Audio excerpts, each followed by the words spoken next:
My name is Carlos Casanova. I'm an assistant professor in the Mary Lou Fulton Teachers College within the Ed Studies program. My research approach or an interest is that I really focus on informal learning spaces. A lot of places call them like out-of-school time, community-based organizations, after-school programs. So that's kind of like the space that I'm sort of exploring, primarily with marginalized youth, high school students, Latinx youth, Chicano youth, low income, first generation, undocumented, documented students. Within that sort of area or sort of informal learning, I tend to focus on sort of many aspects or areas, but one that's kind of, I think I'm starting to really find more interest and excitement about is the pedagogical approach that is being used in this informal space. I'm sort of intentional about spaces that I do my research in, where it's the pedagogical approach is sort of maybe leaning towards or moving young people towards this idea of critical consciousness.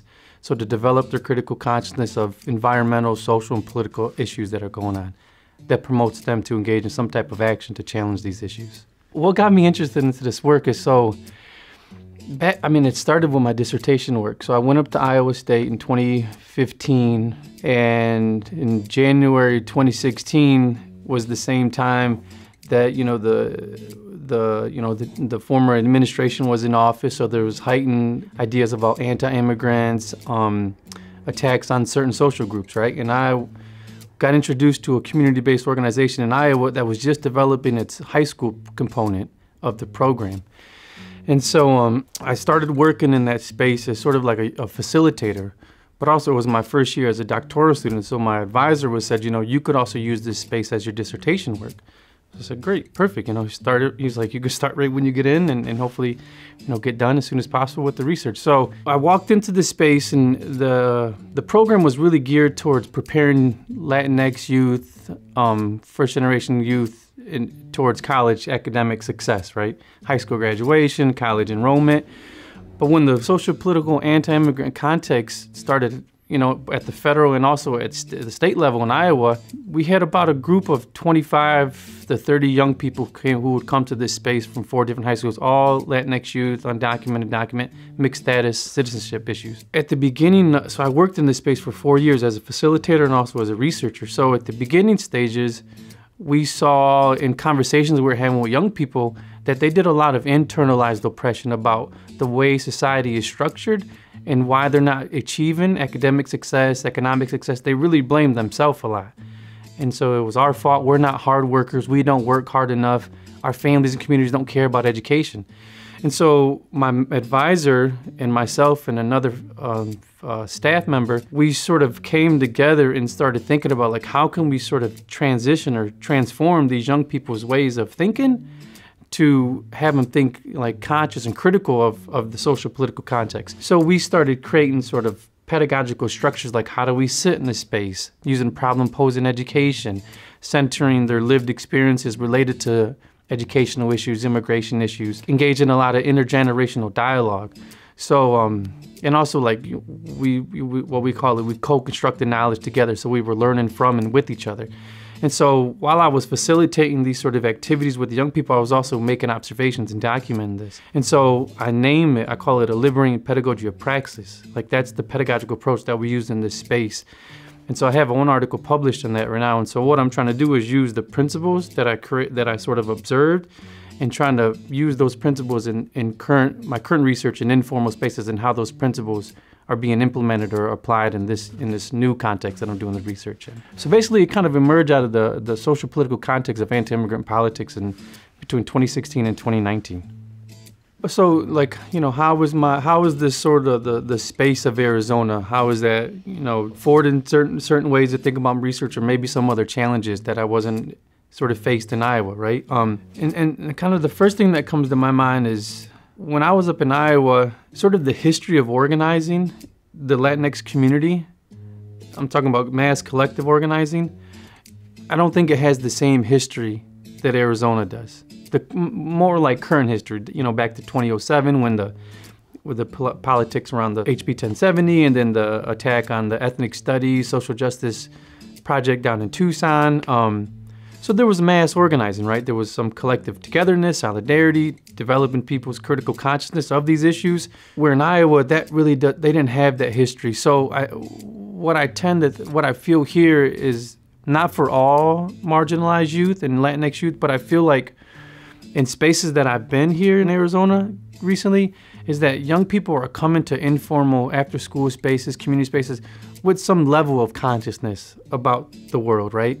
And so for me, I'm starting to think about, like, with the pedagogical approach, how do you not start from this sort of internalized oppression to where folks are, like, kind of meeting youth where they are at their level of consciousness and building off of that. So I think that's sort of an insight, or sort of like a kind of a niche that I'm sort of wrestling with here, like not walking into a space thinking they have no information, like kind of meeting them where they're at and sort of, tweaking the principles and the pedagogical approach to, again, to meet the needs of the students, meet them where they're at, and sort of advance their consciousness. Right before the pandemic started, I was doing a YPAR, Youth Participatory Action Research project with middle school youth, primarily, Mexican American. I think some of them are undocumented, again, mixed status citizenship. And these are middle school young people, and I've usually done a lot of work with high school students. And so we went in there doing a YPAR project around school cafeteria and social justice issues. And so the group was probably like around 7 young people. And, part of YPAR, the sort of process or the approach is, building relationships with young people, building trust so we can talk about issues and topics that maybe they don't typically talk about. And so, for example, one of the topics we were talking about was race and racism in education or in society at large. And so I pulled up a map, an interactive map. And so I had the young people, we're sitting in a circle, I'm on the floor, right, in the carpet with like 7 young people.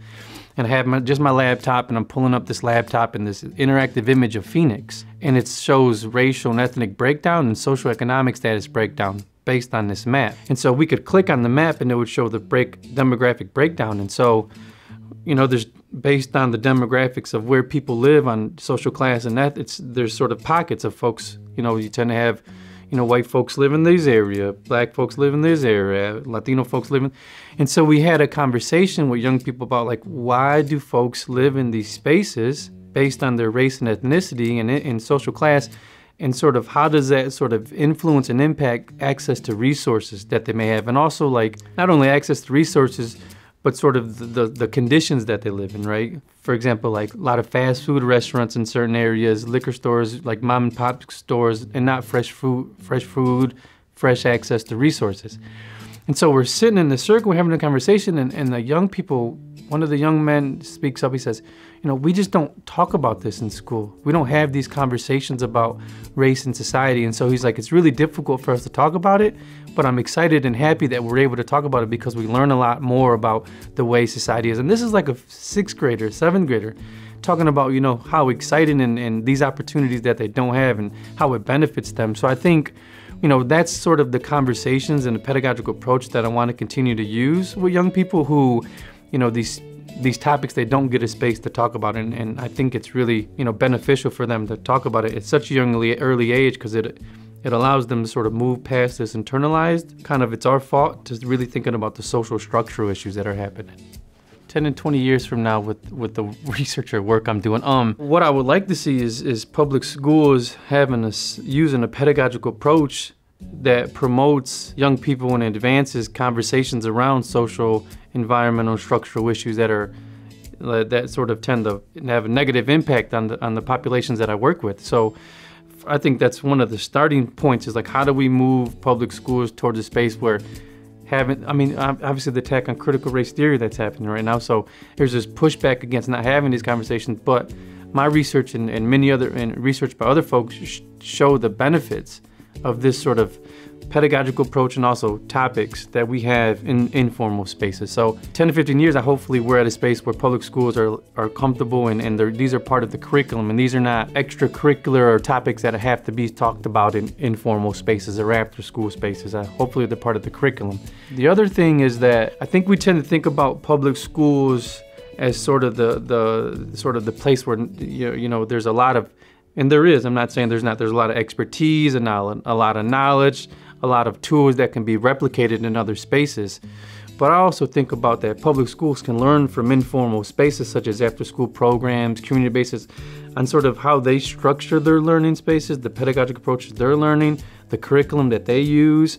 So I feel like we can learn from and with each other, and not just sort of putting public schools as sort of like on this sort of pedestal of like, this is the ideal space where the learning and teaching happens. I think there's a lot of other spaces that go on. So ideally, it would be nice if community spaces and educators in community spaces could come into public schools and do some PD, some training, and preparing teachers to kind of have these conversations and use these pedagogical approaches.